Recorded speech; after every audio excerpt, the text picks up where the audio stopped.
النهارده حابه اشارككم وصفه انا شخصيا بحبها جدا وبعشقها. النهارده اوريكم ازاي تعملوا البولينتا الايطالي. النهارده اوريكم ازاي تعملوها زي ما تتقدم في المطاعم هنا في ايطاليا بالظبط. البولينتا اللي هي من دقيق الذره، شويه دقيق ذره وشويه ميه مغليه، هتقدروا تطلعوا الجمال ده. حلوه جدا كمان لراس السنه، ممكن تعملوها في راس السنه. راس السنه خلاص قربت، كل سنه وانتم طيبين. ممكن تعملوها في راس السنه، خطيره بجد. النهارده عملناها بالمشروم، عملناها كده خفيفه، لكن هي ممكن بتتقدم بكذا طريقه تاني، بس انا حبيت النهارده اقدمها لكم صيامي بالمشروم.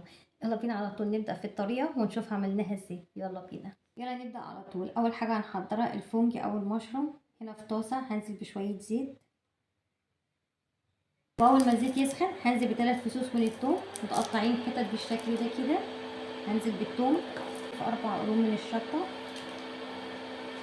هشوح الثوم مع الفلفل لغايه ما ريحه الثوم تبتدي ان هي تطلع. انا هستخدم المشروم اللي هو بيتباع في السوبر ماركت، ده ميكس من المشروم. ممكن تستخدموه او ممكن تستخدموا المشروم الفريش، مفيش اي مشكله. بس لو هتستخدموا المشروم الفريش يبقى هتقطعوه قطع صغيره بالشكل ده. اول ما الثوم ريحته تطلع هبتدي انزل بالمشروم بالشكل ده كده، وبعد كده هنتبله بالملح ورشه بسيطه من الفلفل الاسود. بعد كده هنقلبه بالشكل ده، هنغطيه ونسيبه على نار هاديه خالص لغايه ما يستوي. كده المشروم استوى بقى جاهز، ده بيبقى شكله.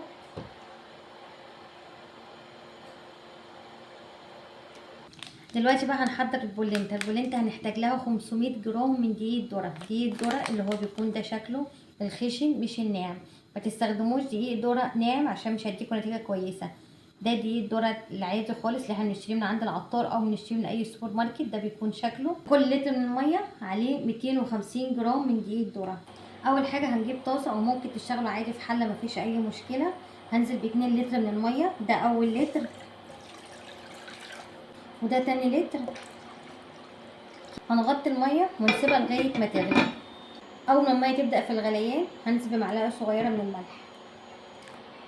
هنزل كمان بربع كوبايه من زيت الزيتون بالشكل ده كده.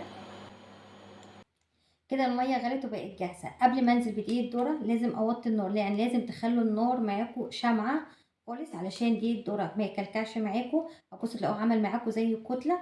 ننزل بدقيق الذره شويه بشويه كده مع الفروسته، لازم نقلبها علشان ما تكلكعش معاكم وتعمل كتله بالشكل ده كده.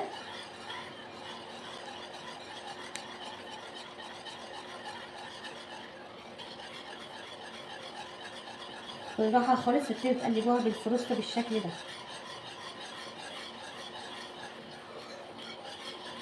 واحده واحده هتبصوا تلاقوا ان هي ابتدت تتقل معاكم.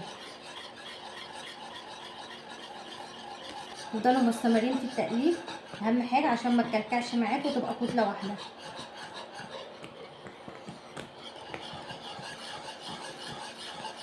بس هي كده بتبقى جاهزه خلاص، هي استوت.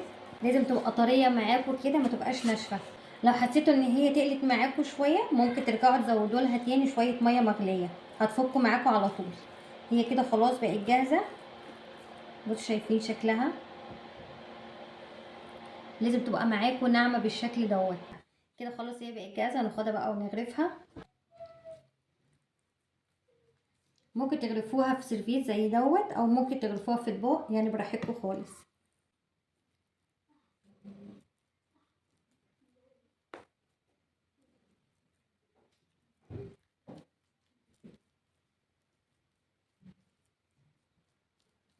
بيبقى شكلها بالشكل ده.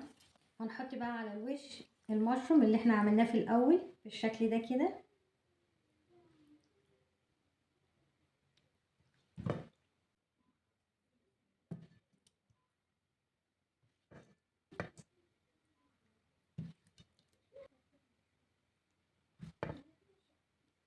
عايزه اوريكم شكلها من قريب عامل ازاي، خطيره بجد. شايفين؟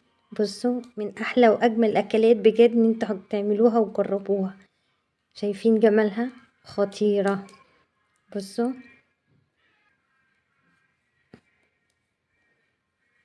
بصوا بقى تعالوا ندوقها مع بعض ونشوف طعمها.